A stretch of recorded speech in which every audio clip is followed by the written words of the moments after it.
mystery and horror, the air itself is filled with monsters. Children of the night, what music they make.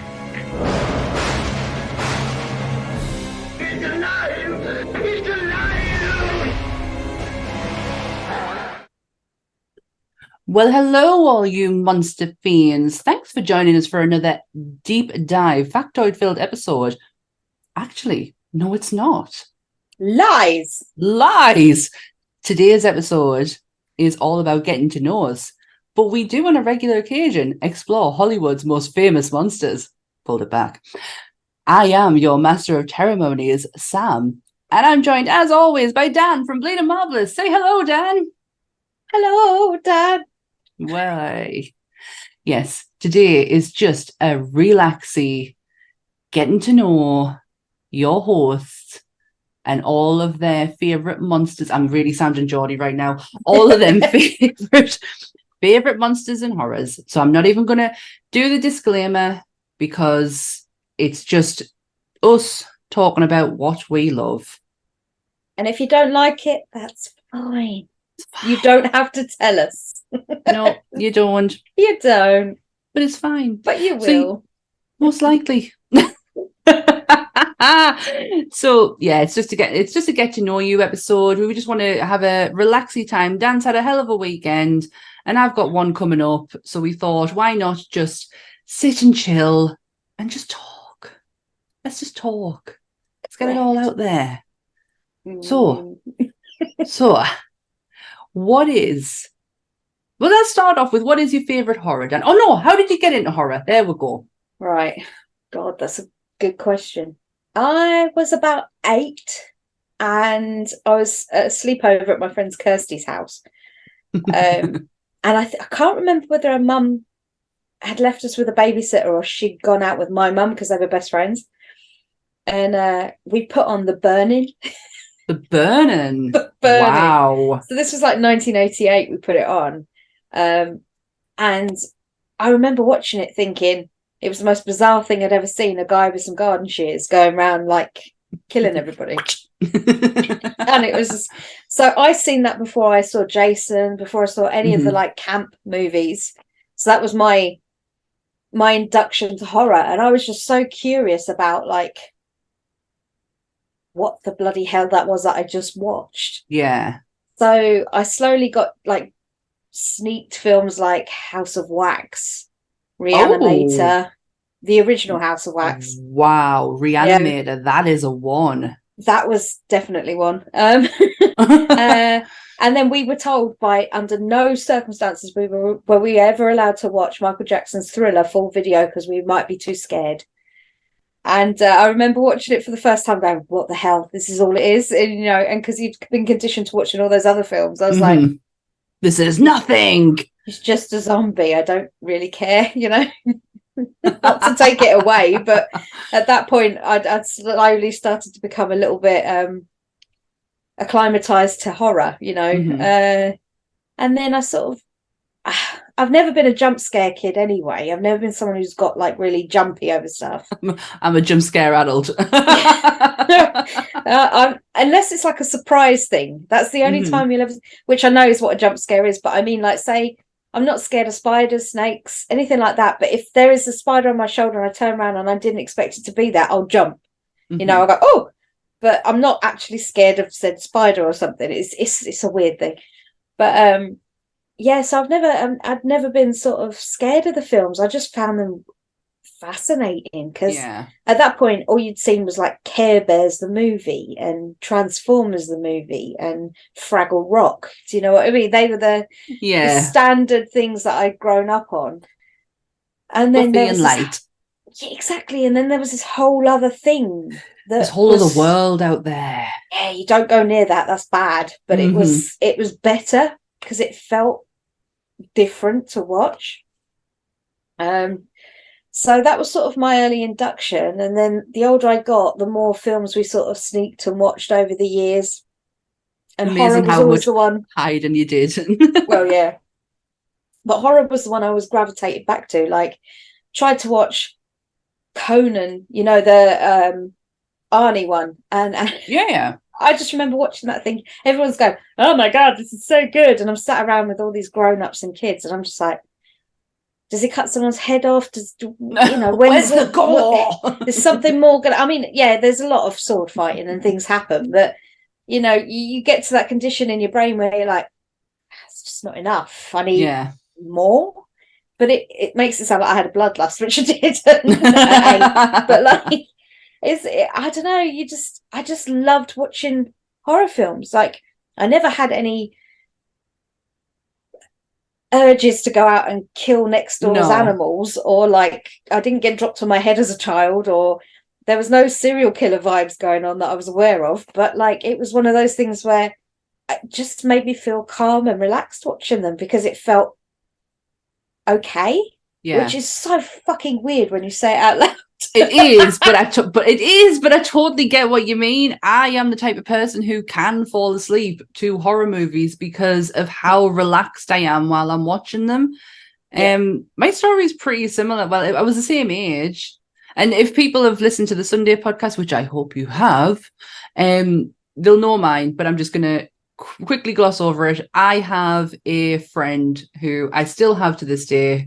And she was the friend who had all the fucking cool movies, and the parents who allowed us to watch said cool movies. And my first horror movie, and I'll always remember this, was Dolly Dearest. She was fucking awful.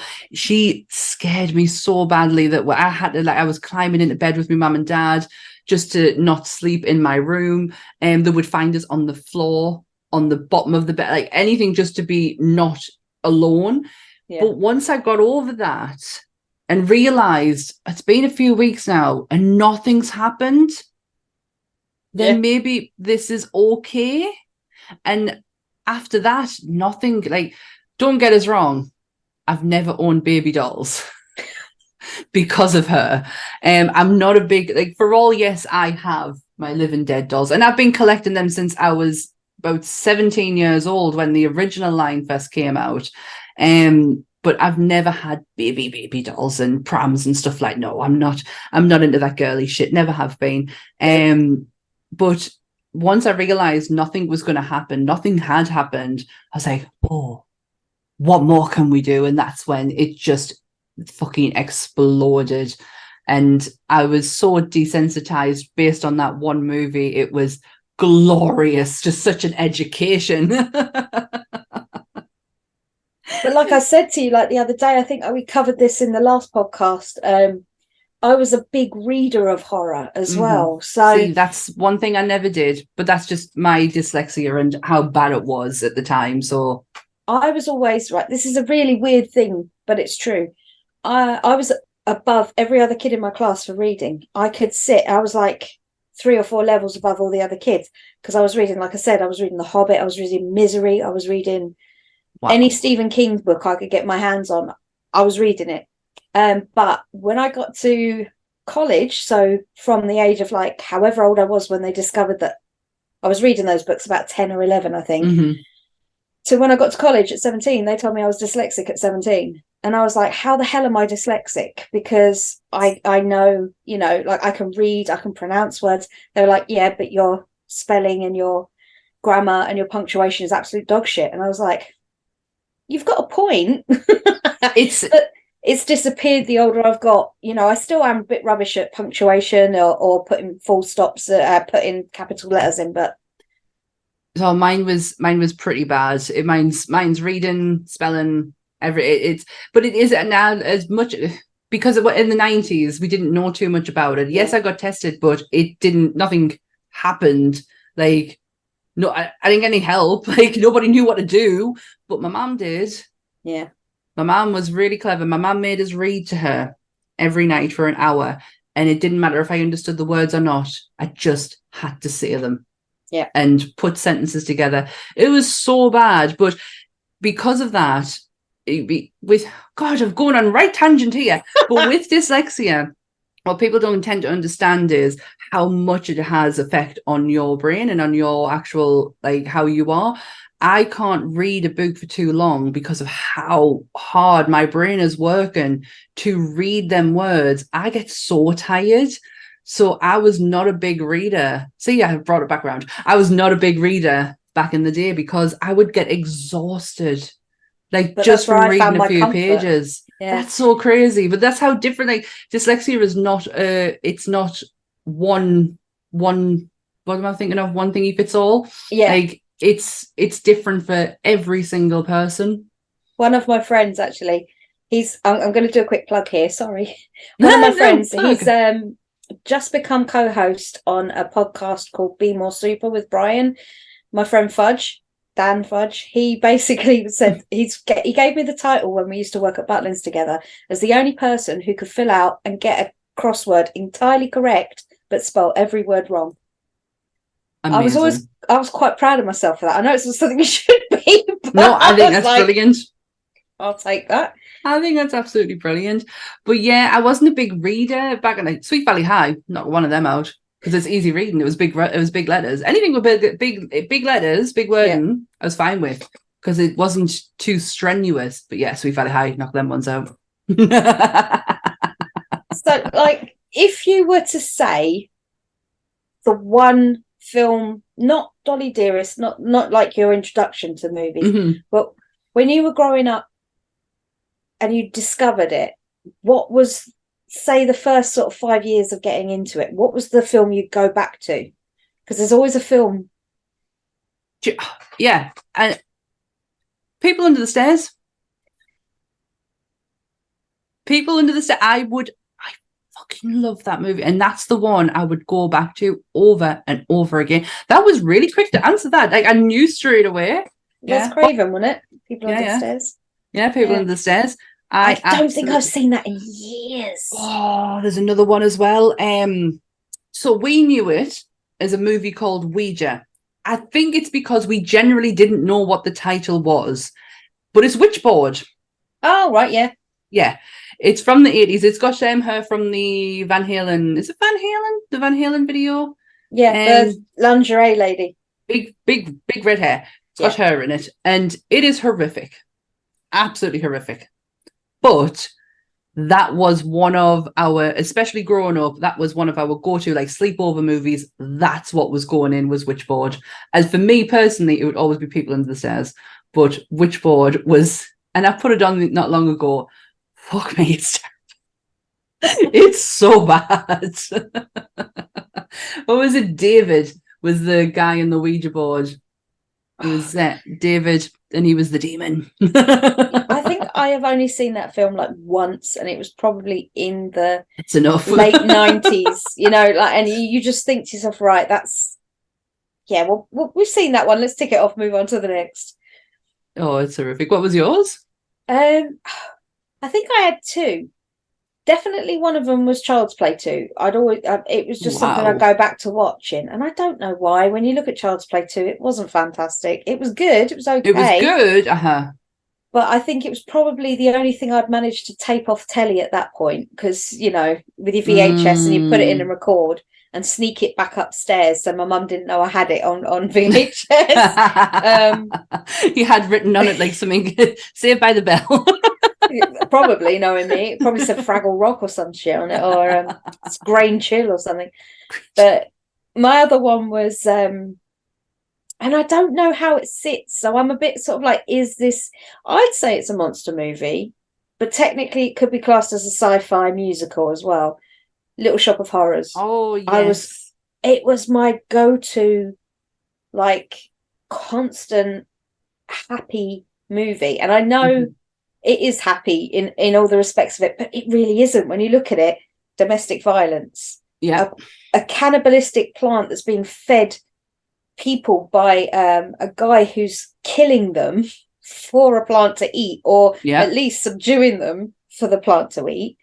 A murderous dentist. Exactly, that's high on thing. Then you've got your Bill Murray being a sadomasochist, enjoying all the pain, and it's just like, when you break it down, that's a up film. It's a fucked up film, but I have the best. So yeah, this is one of mine and my sister's go-to. Like, we love this movie massively.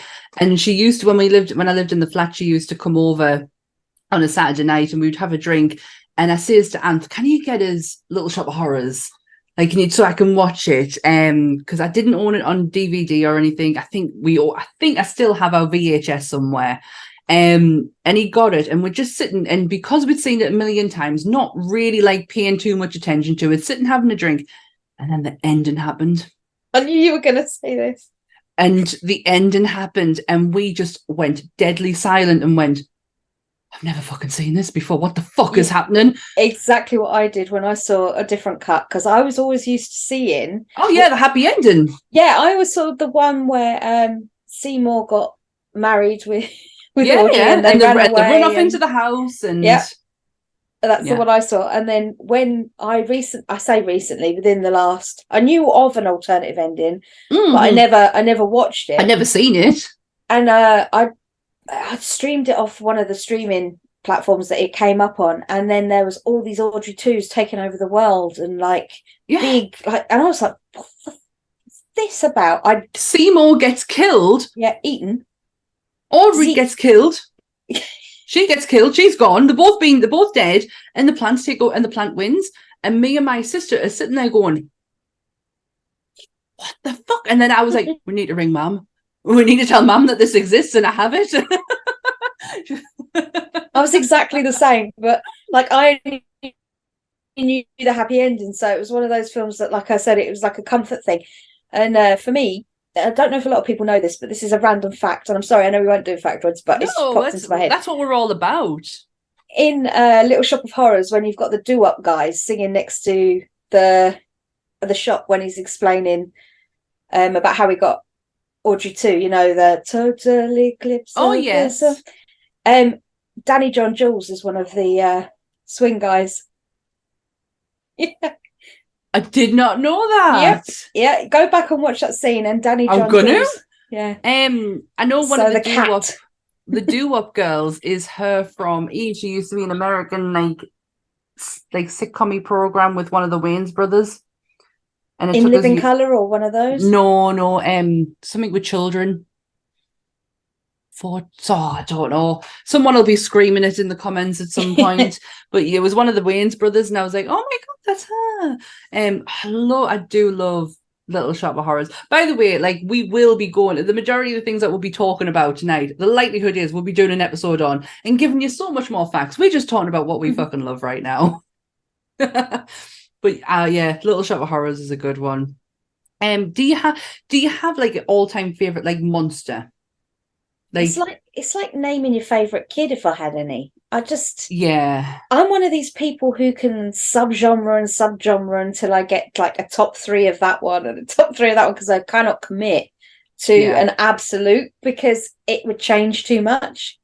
It depends what mood I'm in as well, I suppose. Some things have changed in me since we started this podcast, because if you'd had asked us at the beginning, and I think I probably said it on the first episode, Creature was always my favorite, is my favorite. Since I watched him, I have been mesmerized by him. However, since we've been doing this, things have changed, and I have found a ridiculous fascination with Larry. I don't know why. Larry the Lurker. Hate the fact that you've called him that, because this is all I call him now. It's proper stuck, hasn't it, as well? It really has. But I'm getting this newfound appreciation for werewolves, because to be honest, I wouldn't have yes, I get American Werewolf in London, fucking phenomenal movie. Mm-hmm. Changed the face of transformation in werewolves completely on what we see on screen. So I get that. But I never really I would never go out my way to watch a werewolf movie. Right. However, that has changed because of this podcast. There are some really good werewolf films out there. I mean, you've got Dog Soldiers, which for me is an all-time favourite, because I would have said Neil Marshall could have done no wrong, because The Descent and, Dog Soldiers, and then he put out this latest thing where it's on Amazon or Shudder, and it is the worst film I've ever seen. It's basically him getting his wife to play the full-time character, the main character, and it's a big monster that chases everybody around. And I thought, this is going to be great. It's Neil Marshall, Mm-hmm. We're talking he knows what he's doing, Doomsday, for crying out loud, and it was awful. It was the worst film I've seen in years.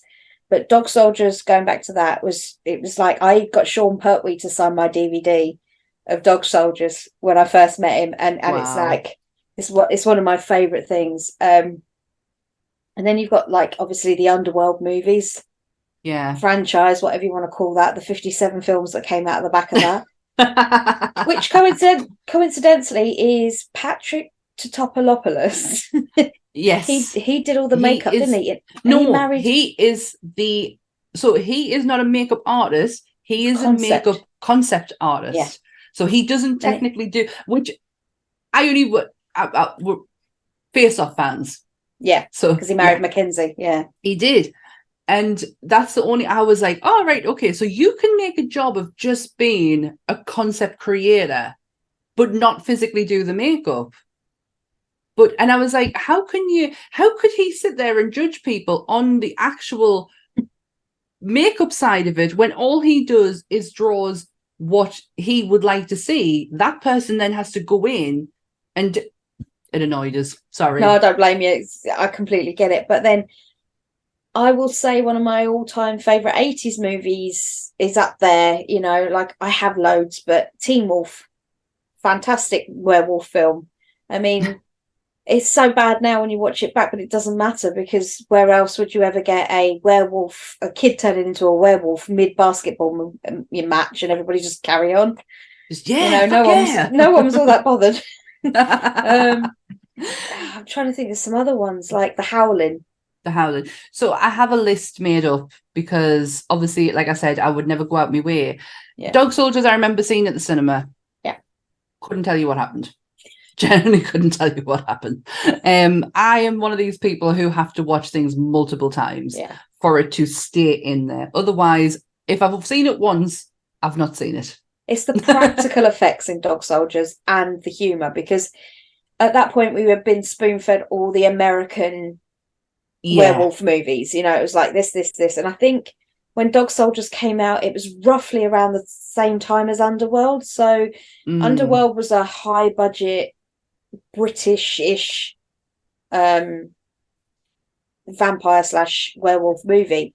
But it had money behind it. It had Kate Beckinsale. It had Bill Nighy. It had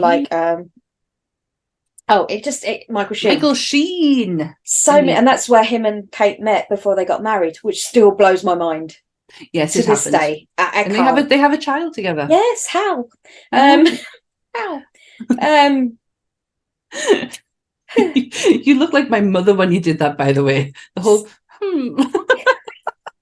That's one my head just doesn't quite. I can't with that. Yeah. Do you know what though? The Underworld, or the Underwear, as me and Ant calls it, Underwear franchise could have been so fucking brilliant. They lost it in about 3, I think. 1 and 2 I didn't mind too much.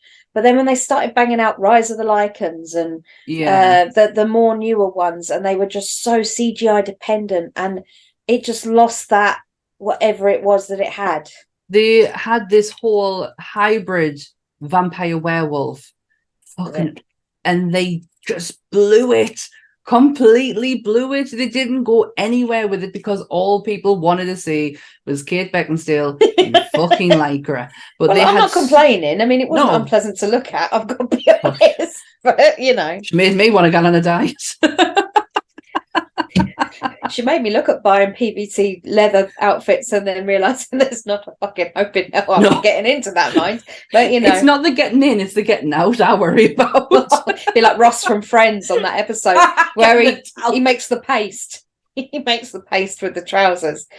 Oh, with the talcum powder and the baby lotion. Yeah, and that'd be me. Yep. Trying to get off PVC. I really honestly take my hat off to anyone who wears it, because it does not look comfy at all. Did I ask you if you had a favorite monster? Oh yeah, you said child, didn't you? You couldn't name it. Has anything changed since you started doing this podcast on how you feel about monsters? I have more of a respect for the earlier films, even though I've always loved Universal monsters. Mm-hmm. I've always loved the loser aspect, how they were always the downtrodden, you know, like I think we've said this before going over, but yeah, the characters that were always the underdogs, and they were the ones I always championed. So I always loved the movies from that. But the more I've delved in and found out a lot of the facts and found out a lot of the info and all the things they had to go through to get to the, you know, just with like Jack Pierce and Millicent and Bob Westmore and the makeup where they'd sit there and get hot glued on. Bud Westmore. Drowning themselves in the river for hours on end to film one scene that became the most iconic and most beautiful scene of a film. Yeah. And like, it's things that were so innovative for their time that people take it for granted looking back at them now, you know. Mm-hmm. That Frankenstein will forever be, the Karloff Frankenstein will forever be Frankenstein's monster. You've got your Cheneys and your everybody else's that's played him since. No. Face shape, that the look is, whenever you see someone talk about the monster, it is always Karloff's monster you see the pictures of. Also, I think it was just more wondrous. Yeah. Like when we were talking about the difference between the Phantoms that we saw, and how the Lon Chaney one just was far superior to the Claude Rains one. Mm-hmm. Was it Claude? It was Claude Rains. Claude Rains. We've done so many now, my brain's a little bit broken. But it was just the sheer commitment to the character that like Lon Chaney would have, to the point where he didn't care if he looked like a stupid ass. That was the point. That was the whole point, was to look like a hideous monster that no one would want to be round. So you seclude yourself and put yourself down in the basement because you're too scared to see. Whereas Claude Rains was, I'm too beautiful for this. Oh, I just want my face will not be covered. Yes, I just want a tiny little patch of rosé on this corner here, and then I'll cover it. That reveal. It was just terrible. When I was watching it, I was expecting, like, obviously what I'd just come off the back of the first one, like with Lon Chaney, and I'm like, yes, let's reveal. Well, what the fuck is that? Like, that was like, I remember pausing it and shouting into Ant, going, you gotta see this shit. Like, after all of that, I loved when we did that episode, but I love when we do the Universal Monster ones. For what I remember when I found my love for them was at Universal Studios, and I'd get to go to the monster experience, like the makeup monster thing that they're having. Oh, this is where it all started. But I kind of like, it was always a back burner. Like, everything else came before it. And we did, on our Sunday episode, we did a Universal Monsters episode, and I was like, fuck, this is the like, you can really get into this now. And I was looking online, as you do, for how to watch all the oldie ones, and nothing was coming up now. And do you know what? Fuck this. And I went and bought the full box set of just the main players, like, to start with. And it's like, obviously it's grew since then. And I just completely fell in love with it. And I think that's how I'm saying this has all started, is because it felt, for something so old, it felt so new to us, and I was like, oh my god, this is so fucking fantastic. Like, give me more. I think a lot of it as well is that I've always had empathy for the loser character. Doesn't matter what kind of movie that it is, be it a horror, be it an action movie, be it whatever, you've always got the comedic loser character, or the one that everybody underestimates, and I've always had empathy for that character. I couldn't give two shits about the lead male or the female. Don't care, unless obviously it's the loser that is the lead, the lead character. But it's one of those things where you're just like, I don't know, I can watch it easier knowing that they are similar to us. They have the same issues as us, they have the same anxieties as us. Far be it worse in the 80s when they were always getting beat up, the loser characters, it was standard practice. But it was just, I don't know. It was different. It was special. Yeah. So that applied to when watching back all the Universal Monsters movies that we've done so far. That kind of applied to them as well. The guys that saw themselves as less than. Mm-hmm. And they were always just a product of what the other people wanted them to be. But they were just people, happy to live their life, and then they get made by a crazy scientist, or they get like pitchforked by a bunch of angry villagers. Because it just gets me fucking raging. I remember watching Frankenstein for the first time, and it was only a few years ago, and I was having a movie marathon night, because they're not the longest of movies, so you can fit a couple of them in. And I remember I was watching it, and I went, motherfuckers, do you know, he's just walking up, not knowing what the hell's going on, and you've got, what's his face? Is it Igor? Just berating him constantly, just trying to get a rise out of him. And then you've got people who just don't understand. He doesn't understand them, they don't understand him. But you don't see him getting a pitchfork and fire and trying to like chase him up a building. I was livid, like raging. I was turned it off, and I went, motherfuckers. I was so angry. I guess that's the reaction that they wanted to get out of us, but I don't know, because are they, like, for all they call them Frankenstein's monster, who is the monster? Everybody else. Everyone else. Mm-hmm. The basic human, whatever you want to call it, setup. I've lost the word I'm looking for, but yeah, but there is this need to destroy things you don't understand. Now, don't get me wrong, I'm not talking about 100% of the people. I'm not like that. If it's something I don't understand, I have a thirst for knowledge. I want to know more. Yeah. Whereas you've then got the other faction that are just so intimidated by new things. They're like, oh no, can't go near that. Must run away or destroy Get it. my pitchfork. You want to know who I am, don't you? Oh my God, you fools. But yeah, it's and I've never been that way inclined. I've always been like, I have to know more. Starship Troopers. Do you want to know more? Yes, I do. Yes, so please. I always got very, very disappointed when the Universal Monsters movies were finished, because like you say, they're about an hour and 5, sometimes an hour and 20. Not the longest of movies. And now we're used to like 2.5 hour, 3 hour bangers, and it's just like me. Yeah. And because I don't know I don't know if I'm noticing it more because I am watching older movies in order to prepare for this. But when I went to see Indiana Jones the other week, that was a long film. I was sat there going, wowza, like my arse is killing me right now. But before, I wouldn't even bat an eyelid. Yeah. Like, I've sat through longer movies than that before, but I don't know if it's because now I'm getting so used to like these 90-minuters that apart from when we did Pennywise, which was only last week, I'm so glad that is now out of my head and I don't have to think about that universe for a bit. Yeah, like I said the week before with the Predator one, that's what I was doing. I was dreaming about it because I was just so immersed, and I think I'd watched 3 films back to back. And I was just like, I've got to give myself a break. And then I thought, no, you need to get back on and research. So not only did I watch 3 back to back, I then researched for an hour or 2 afterwards.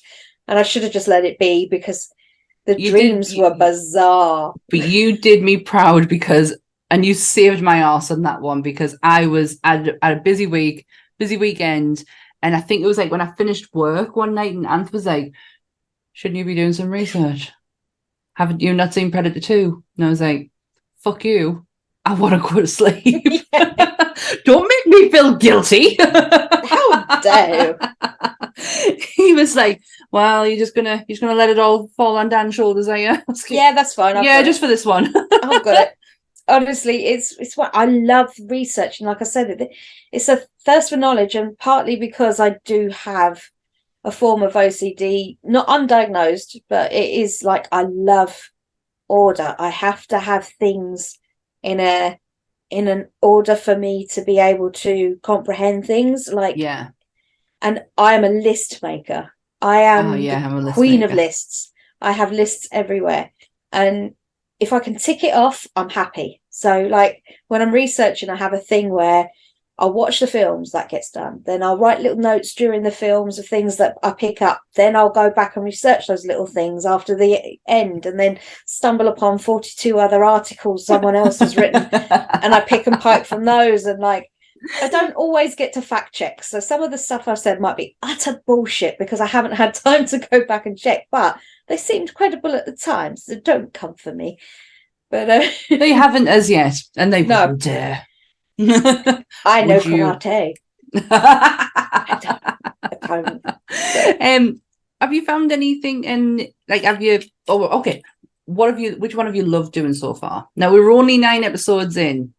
We are. Let me just look at the list, because we've done a few, but my brain's just like, I think for me, the two that mashed together for some reason was The Invisible Man and The Phantom. They seem to have mashed together in my brain. I think, and I totally get what you mean by that. It's probably because we had Graham on both of them, and it was Claude Rains for both of them. It's Graham's fault.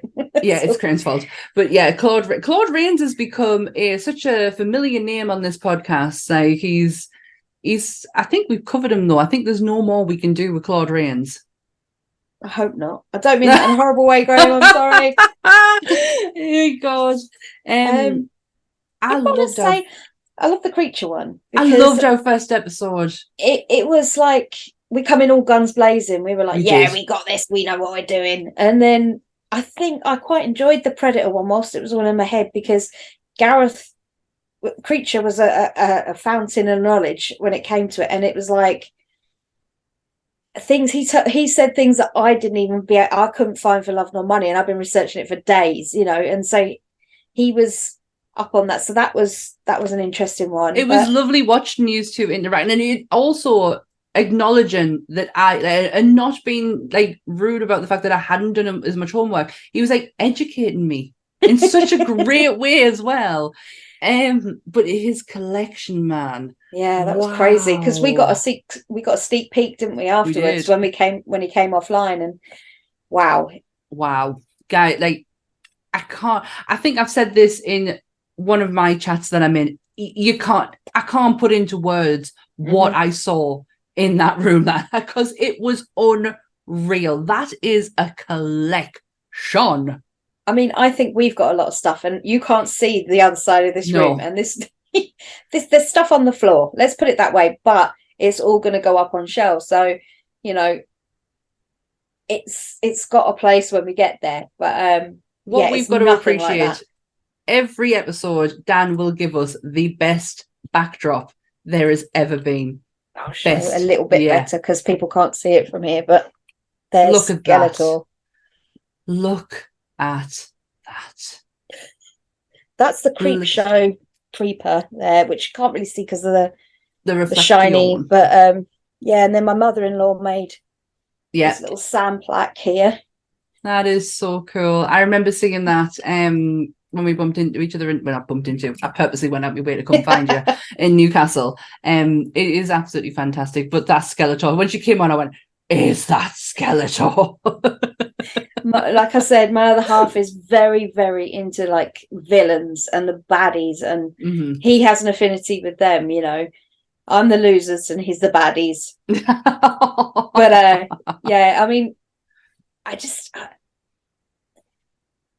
I love things, and I think it's one of those things like growing up when you don't have a lot, you overcompensate when you're old enough and you can. And you buy things. But I get when it comes to buying stuff, because I know I can, I'm like, should I? Yes, because I get then like that now. Because I could go too far. That's very impulsive. He is very impulsive. I've kind of had to stop because I generally don't have anywhere else at the moment because of this.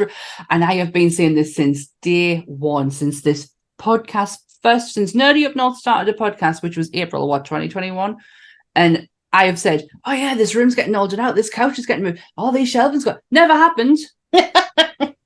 Never happened. And there's also one thing I wanted to clear up. I had a look the other day, and I don't know why. I don't know if I'd been watching something else and this video came up next and I'd fallen asleep, but I'd got on our Slasher, one of our horror podcasts that we did on the Sunday show, And I actually admitted on there that I am not a Jason Voorhees fan. Things have fucking changed since then.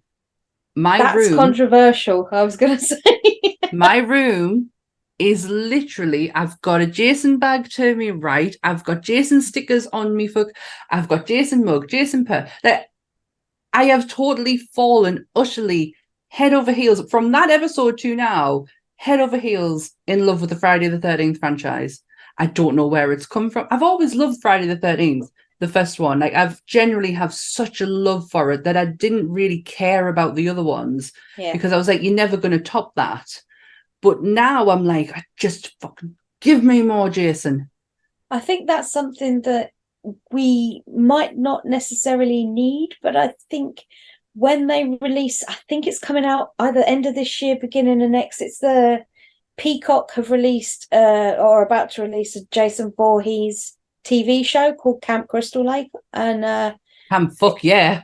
I'm not entirely sure if it's going to be like Jason from younger and how he drowned in the lake, blah blah blah. I'm not sure if that's where we're going to go, because obviously, as everyone knows, if you've seen the movie Scream, Jason wasn't the first killer in the first movie. It was Pamela. You know, Pamela Voorhees. She was the first killer. So technically, the mother spawned this vengeful, and I'm still not sure. Is he a ghost? Is he a demon? I don't know what you class Jason as. Maybe I'm not going to go too much into it because obviously we will do a Jason episode at some point, but there is a connection to him and Deadite. I'm sure it's a Deadite. Please don't be screaming in the comments about it, but I'm sure there's a connection between him and Deadite. Because he's technically undead, because from what I can tell, I mean, like I said, we're not going to go in too deep for it. He drowned in the lake, and the final girl kills his mum. Bitch. And you don't see him for most of the film other than the little bullying scenes, or, you know, the little hints of it. Little flashbacks, but it's like very tiny little bits, and you don't really see much of anything. And then obviously when Ari Lehman jumps out of the water with his Tom Savini makeup on, that's when you realise that he's not dead, but then it's like he can still grow because he gets from Ari Lehman to one of very, very many guys like Kane Hodder and Kane Hodder's like the first one that comes into my head, and I think him as a person has made me appreciate the franchise more, because I've watched the Into the Darkness documentaries. Have you seen all three of them? All three of them. Yeah, same here. They're long. they are long. 4 hours. 4 hours. But they are fantastic watches. They, like, if you want some inspiration on just like what to watch or something new to get into, I think documentaries like that are absolutely brilliant. And they're proper nostalgia fests as well. And Kane Hodder just really fucking cemented, like, do you know what? Like, he's put more into it that I give him credit for. And it really made us open my eyes. And honestly, I couldn't believe the words that were coming out of my mouth when I was like, you bitch. But I was never like a huge Michael Myers fan growing up. I'm not a Freddy fan. Never have been. Probably never will be. Yeah, I would say I'm on the same thing with the Michael Myers thing. The Halloween movies were great, and I love them. Yeah. The one that started off, and I know it was one of the reboots. It might have been H20, I think, off the top of my head, where Joseph Gordon-Levitt gets killed. I love H2O. Does he get killed at the beginning? I can't remember. Anyway, he's in the bit at the beginning, and they repeat or rehash the bit from the very first movie, and then there is a reason why those movies are iconic, and there is a reason why those characters are iconic, and what John Carpenter did, and what Nick Castle and Tommy Wallace did playing the Shape was iconic. You know, there's no taking away from that. No, but I found the films a bit,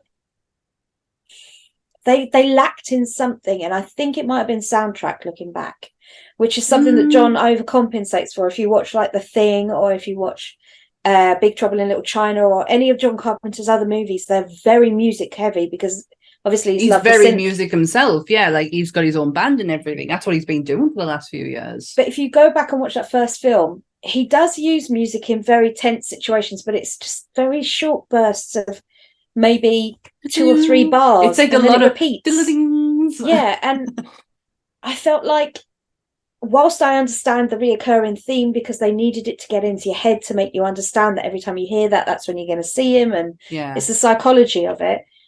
It always just, I don't know, it didn't quite.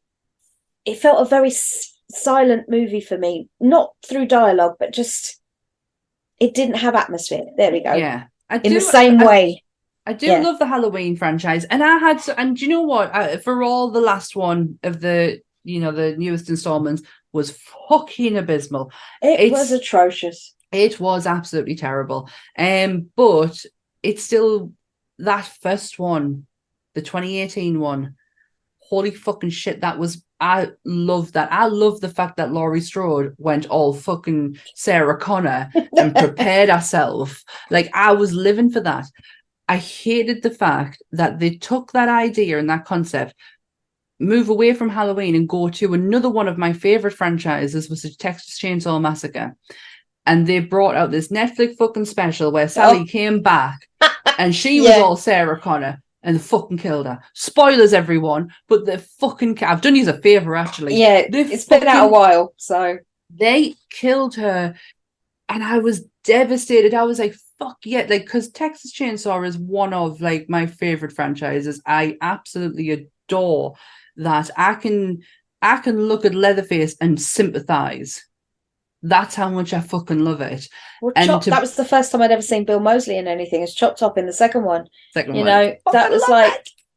I've met Bill on a couple of occasions now, and really, really nice man. Like, to recognize him outside, like when the first time I ever saw him outside of Otis was a shock.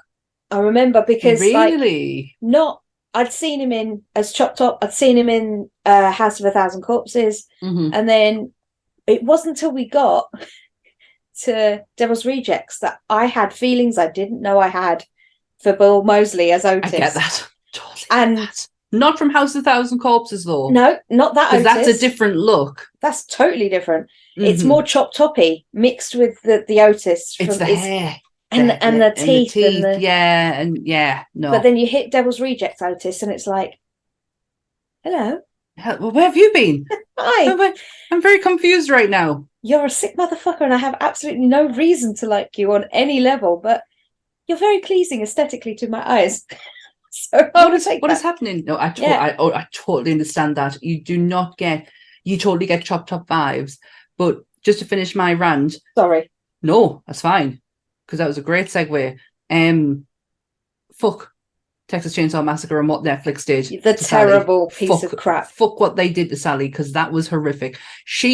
I actually thought she was going to save that movie. When she came in, I was like, fuck yes. And then, fuck no, she died. Absolutely horrific. Did he rip horrific. her in half or something? I can't. Chainsaw. Literally through the stomach. Yeah, because I remember someone commented, because I put it up on the page at the time. I put up the new film's out. I've just watched it. It was all right. And I just left it. It was all right. Because if I have a very specific opinion, I end up having wars in the comments. So I can't always be bothered with that unless you've got to make I think you've got to make things more of a question rather than this is what I think. Because opinions, no, not allowed one of those. How dare I? But yeah, someone commented, and this has stayed with me from the minute I watched that film.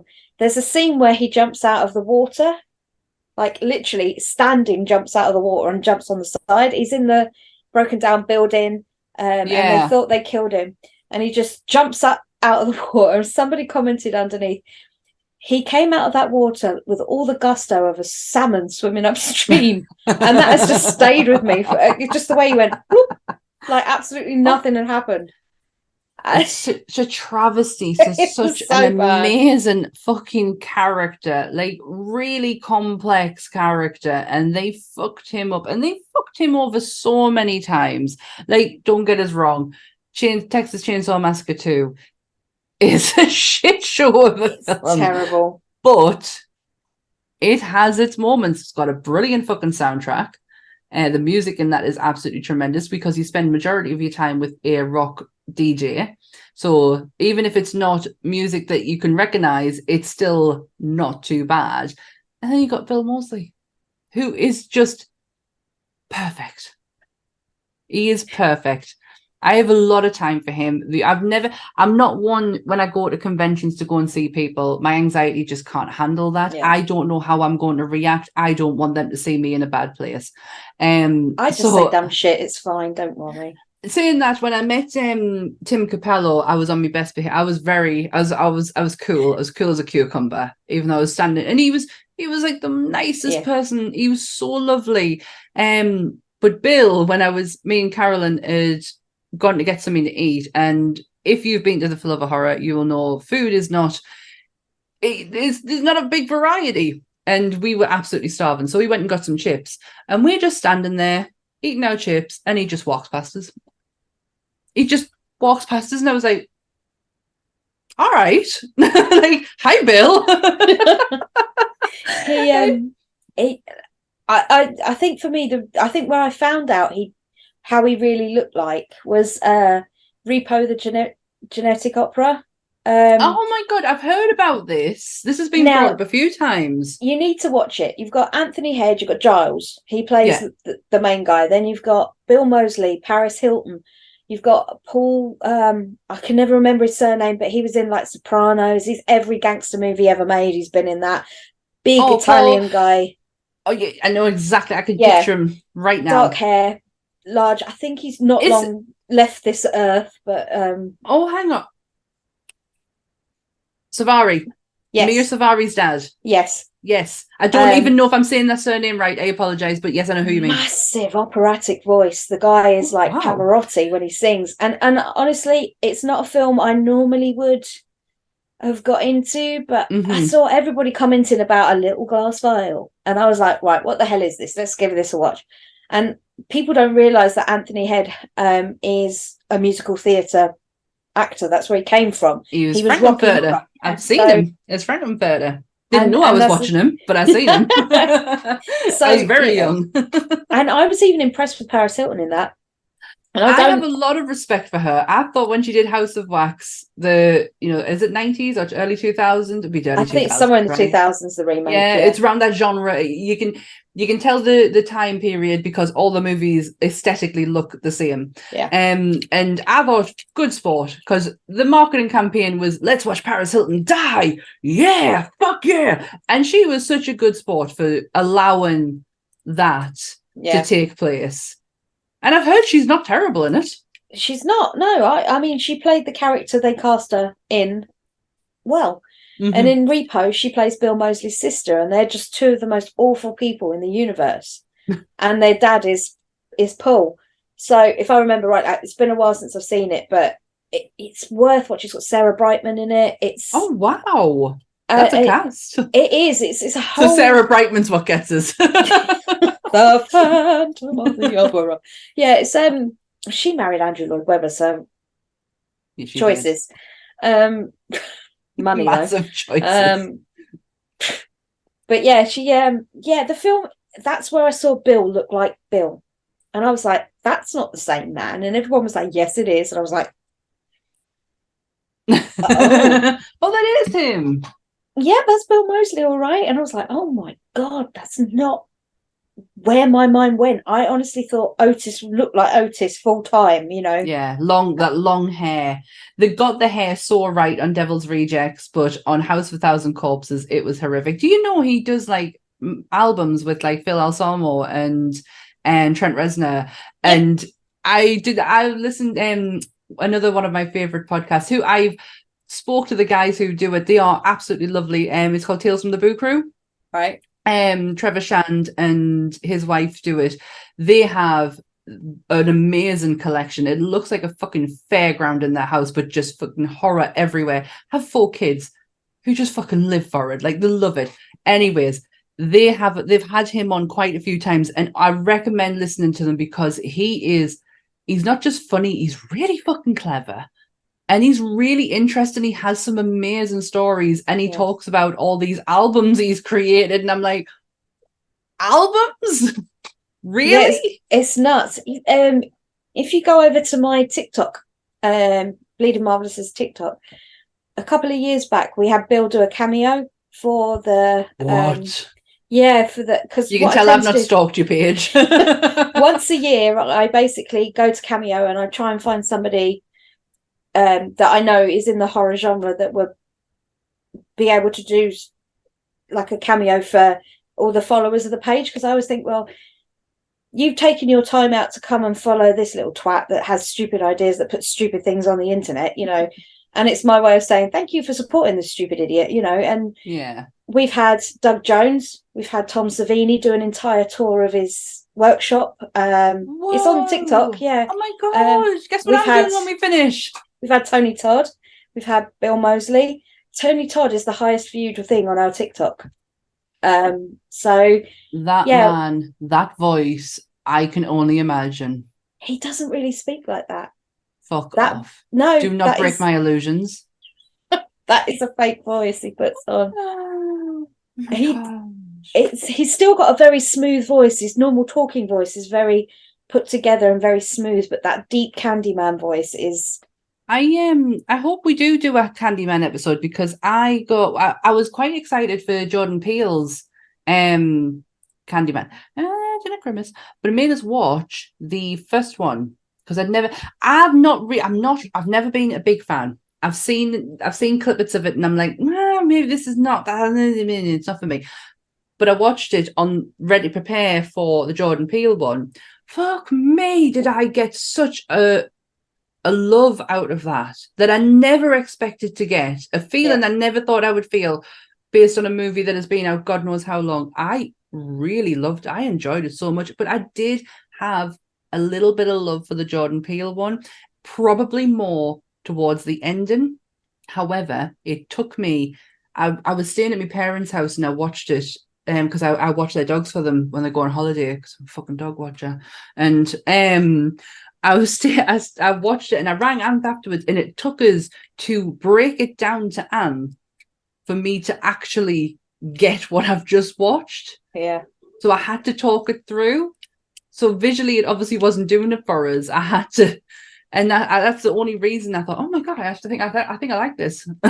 I think the Jordan Peele one with the little nod at the end, I don't know if you saw it, that worked really well. Yes, I thought that was brilliant. But yes, I see how he done it, and yes, it works for the modern day audience. I think the issue that I had was Candyman was such a big staple for me growing up, because it was like such a gritty film, and obviously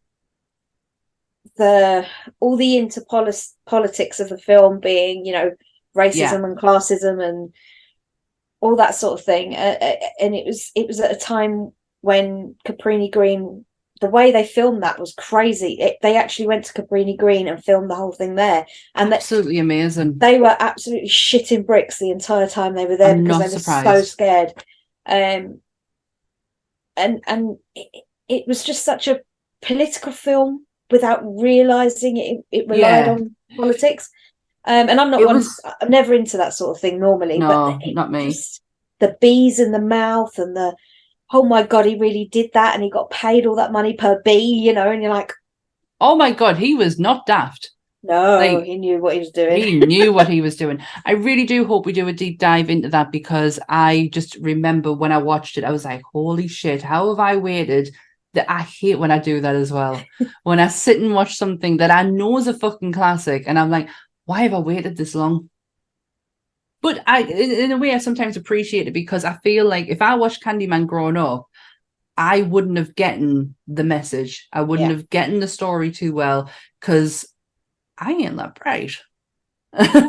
You're more intelligent than you think. I think the problem is we are in a heavily saturated market for horror in general, because since it had its resurgence, and I will say the 80s was horror heavy, the 80s was gore heavy, so it hit a point in, like, I want to say around the early 90s, like 1990-ish. It had just come out, the mini TV series, and nothing really, off the top of my head, and there's a lot in my head, so forgive me, but there was nothing really stand out from then until around 96 when Scream came out and reinvented it the changed slasher the genre. It Yeah. it didn't change the genre. It turned it on its fucking arse. Because it took the slasher thing. It was the Mhm. standard slasher thing that had worked all the way through the 70s, 80s, and it was no different a concept. No. But it used all the nods to all the big films. It was clever. It had humor, which was something that you hadn't seen No. really leading up to it. You and can they find weren't- the humor now because of how bad the acting is, but that's not what you meant to be watching at the time. But it's just the jokes, isn't it? It's like the I'll be right back and all the when Jamie Kennedy, when he gives the speech about the rules. Yeah, the rules. And then you've got like the big busted girl always running up the stairs, and then what does Sydney do? She runs up the stairs. Straight up the stairs. It's all that sort of stuff, and it took the piss out of itself all the way through the film, and it just reinvented. Plus Henry Winkler, Wes Craven and a cameo, Yeah.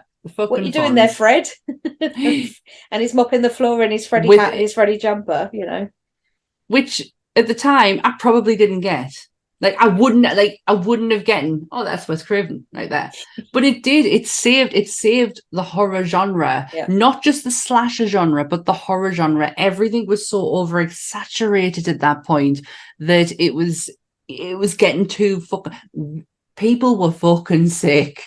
Bored. And then all of a sudden, this fresh-faced fucking horror comes out of nowhere and brilliant. It still holds up to date. It's still one of my, I love the franchise. I'll still keep going out and paying me money to go and see them. Keep making them. I'll keep seeing them.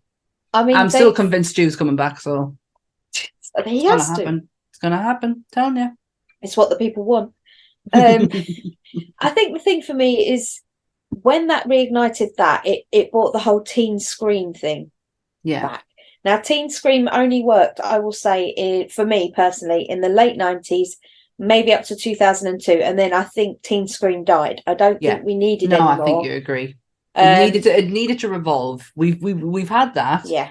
Let's move on. So I think sometimes some movies are still trying to work on the basis of that formula now. Yeah. So we're at a position in horror movies where you have to kiss a lot of frogs to find a prince now. And that's true. It's great because we have such choice, but I tell you what, you get to a point when you're sitting on Shudder and you're going through and you pick the one that has the best picture, because to be honest with you, you've got no idea about half of these films that are on there because they're made for £10 in a back garden, Yeah, Shudder is like, I would say to anyone, get Shudder. It's a great app because you do get some original content on there, like original features, documentaries on there. Like the Darkness ones have been added on, which is like ideal. They've got some the drag show. What's it called? Oh, Dragula. Yeah. Yep, that's on there. One of my favorite horror hosts, Bob E. What's Wrong with My Brain? The Drive-In. Yes. Yeah, I love him. I will sit and watch a full episode, like watch the film, watch him. He is so knowledgeable, and I can't think of his name right now. I'm friends with Darcy the Mail Girl on TikTok. Because Felicia Rose did some bits and pieces from Sleepaway Camp with the Drive-In. Is it Thornton? Am I thinking, is it Thornton? No. Billy Bob. Because we're going to go see Big Bob's. Oh Big my Bob's. God. Is it Big Bob? I know this, and I don't know why it's not coming out of my brain. Horror horse. Sorry, guys, I apologize, but it's going to really annoy me. Joe Bob Briggs. There we go. Joe Bob Briggs. I've got it. Yeah. Joe Bob Briggs. But honestly, if you're looking for like, I think this is probably where like I love Fax is because of how much he knows. He knows so. And Darcy, wow. Darcy was on last podcast on the left, and holy shit, does she know what she's talking about? Yeah. They're trying to catch her out on so many things, and she was like, nope. But I think that also is another thing that how I got into like the factual documentary type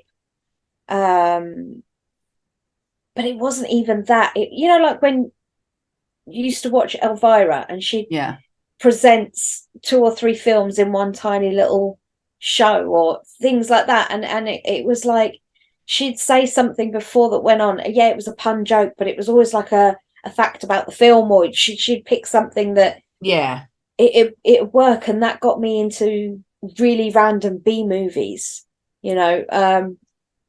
watching Elvira. And then she had her own film, of course, which was one of the greatest movies ever made. Gonk. But yeah, it was something, and I fucking love it. I've met her 3 times. She's such a lovely lady. Now we're going to end the podcast right now. That I have to apologize to everybody, because I know I say I've met that person, I've seen that person, and it's not because I'm bragging. I really am not that kind of person at all. It's just the life I live now is unlike anything I ever thought I would, because of the way that the shop is always at conventions, and then there's always guests at conventions, and having the ability to be able to go and see these people and meet these people through the shop, like just through having the business itself. It's unlike anything I ever thought. Sometimes I have really random things happen, like when I was a kid, I used to watch Supergirl, right? The movie, over and over and over again. Right? Who was it? Helen. I'm thinking of the villain. What's her name? Yeah, I know who you mean. She played Joan Crawford. Fuck's sake, Mummy Dearest. Faye Faye Dunaway. Yes. I loved it. She was. I absolutely love that film. I was at a show. I mean, we're going back pre-COVID. I was doing Collectomania. I looked up and Helen was standing in front of me trying to buy something off my stall. Supergirl herself. And what a fucking moment. It's just one of those weird things. It's just my life. I don't take for granted how lucky I am to lead to that side of my life, and again, like I say, I don't want anybody thinking that I'm trying to brag, because I'm genuinely not. It's just it's not the person that she is. But I want to hear but their experiences, all these people that it is, and it's life experiences, and you shouldn't be fucking ashamed to share them. I think it's fantastic. It's something that I don't really get to talk about with a lot of people, because on my day job it's very grey. My day job is very grey. It's very boring. It is what it is. Pays the bills. So, I'm not going to stop doing it. But they're not horror people. They don't, they don't get giddy over Otis from Devil's Rejects, or they don't get giddy over Tim Capello signing my Gunship album. They don't. Or Supergirl coming to my stand, or having a conversation but that's lush though, because it's like these are moments for you, and you and your loves, and I love hearing about it. Just because I'm too scared to do something, I'm actually going to try and break that curse. No curse, is it a curse? I'm actually going to try and break the chain when I go to For the Love of Horror. I have absolutely loved this year the new Evil Dead movie, the new Evil Dead Rise. It's given Evil Dead 2 was always one of my favorites growing up. And it really has ignited a love that I thought was lost and gone. And I've thoroughly enjoyed it. I understand not everyone's cup of tea, but I got something out of it. And Alyssa Sutherland, she's in Vikings, so another bonus. She is going to be For the Love of Horror. I feel like I want to go and get her autograph. Do it, and then say to her, "Hey, you took Lagatha's place. No one likes you." I don't want to. It took us a long time to get over that. When she made friends with what was her name? The one who died in the she drowned. What was her name? Doesn't touch me tongue. It was Rollo's on and off the French. Partner. Yes. Honestly, I have moments where I zoned out in and out of Vikings, totally get that, because it's a fucking hard watch. But when she made friends with her, I was kind of like, you'll never be Lagatha, bitch. Yeah. But that was nice of you. That was very nice to make friends like that and mourn her the way that she did. But yeah, I do want to go and see her because of just something I felt this year that I've not felt for a long time in horror. Well, my only piece of information or advice or whatever you can call it is they're just people. And I rarely get giddy or I rarely get nervous now. I couldn't imagine you getting giddy. It just you don't get time. You don't get time in some of the interactions, but then in other ones, you know, if you're doing an autograph, you have time to actually have a conversation if they're feeling talky. Not all of them will, you know. At the end of the day, you have to respect the fact they've probably got off a 12-hour flight. They've had 6 hours sleep. Now they're sitting in front of a bunch of people that want to touch them, smell them, you know, the smelly people that are in front of them that are boring them to death about their life stories and how you're, you know, their experiences of you has changed their life when you've got no idea who they are. Yeah. You know, so I always tend to think, right, if I put myself in their shoes, how would I feel? Well, A, I fucking hate being touched by all strangers. B, because they don't ask at conventions. Some of these people don't. They just go in for the photos and hug them. And I'm not a huggy person. It's like, if I know you, yes. Yeah, hygiene's not at the best standard at some of the conventions. And oh, good God, no. Now, if you've been to conventions, you know. There's two reasons. One, they're cosplaying and they are boiling because they've got big costumes on, so they get a pass. But then you've got the basement dwellers that don't know how to operate a can of deodorant. And that goes across the sexes. I'm not being sexist with that remark in any way, shape or form. But it's something that I think needs to be taught early to students at school. I feel like there should just be leaflets handed out as you're going into the convention. Yes, that would be handy. I mean, I've considered, honest to God, we considered doing a line of deodorant? A survival kit. We were going to call it a survival kit. Con survival kit. And it was going to have little deodorants, a bottle of water, you know, like some wipes and all that sort of stuff in it. And we got told we couldn't do it because if we were trying to sell bottles of water, they had to be regulated, or some of the venues didn't like you selling drinks. Oh no, because then that takes away from the venue. And you weren't allowed to sell aerosols because they could be used with a lighter to cause flamethrowers. Jesus Christ, they shit all over that idea. So I was like, okay, that's out the window, but it would have been good because I can tell you now that would have cost. I would have had just fortune. All I can say is just take fucking hand sanitizer, because the amount of times that I come back sick from conventions is ridiculous, and I drowned in it when I'm there. Yeah. So just take hand sanitizer, keep on top of it, because I don't want to get sick anymore. Me best friend checks in with us after I've been to a convention to see how I'm feeling afterwards, in case I'm going to go and see my godson that week, because I can't go and see him. Concrod, yeah. I will say the one thing about the new Evil Dead that I absolutely love, going back to that, is the ending. Yeah. For me, that hit like The Thing and Society and all that kind of movie, you know, like body horror. It hit that point for me. I will say though that there was a whole section through the fisheye lens, on the door. Now that for me went on too long. No, I thought that was perfect. it just went on a bit too long for me, that, because I was I just wanted her on the screen the whole time. She was just fucking breathtaking. As a deadite, like, I questioned myself a lot. I was like, what's happening here? She's so pretty. But yeah, no, my advice is, if you ever go to meet anybody, they're just people. They're just like you. They just earn more money. Yeah. Well, what I'll do is I'll come and see you beforehand. You can give me a pep talk, and then I'll run straight into the queue and just be like, sign it, bitch. Honestly, it's one of those things where I don't go in with any. When I have my photo taken now, I always go for photo over an auto unless I have something specific I want signed. And first thing I always do is say to them, would it be okay if everybody can look absolutely miserable in the photograph? Because I know they've been smiling photo after photo after photo. Mm-hmm.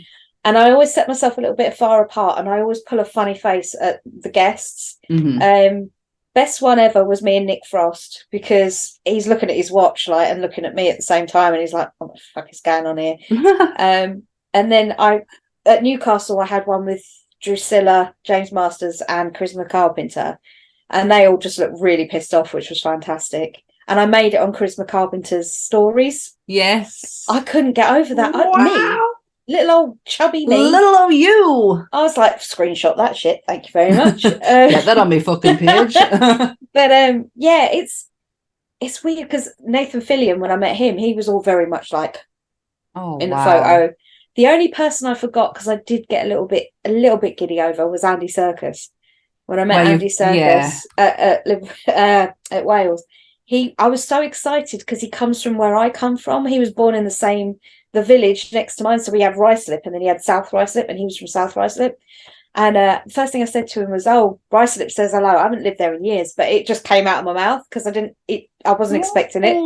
And he went, "Oh my God, are you from Ruislip?" He's like, "Oh my God, how is everything? Is it still the same?" And it was just like this barrage of questions he gave me, and I was just so overwhelmed. I just took this really awful photo with him, and I was like, in the photo.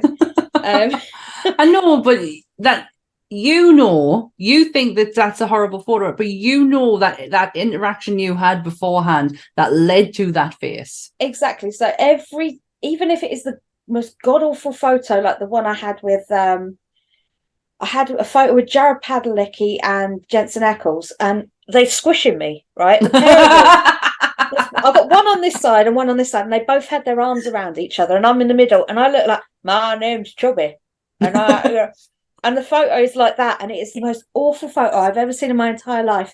But they were wetting themselves the whole time they did it, so it was just like, love it, absolutely love it.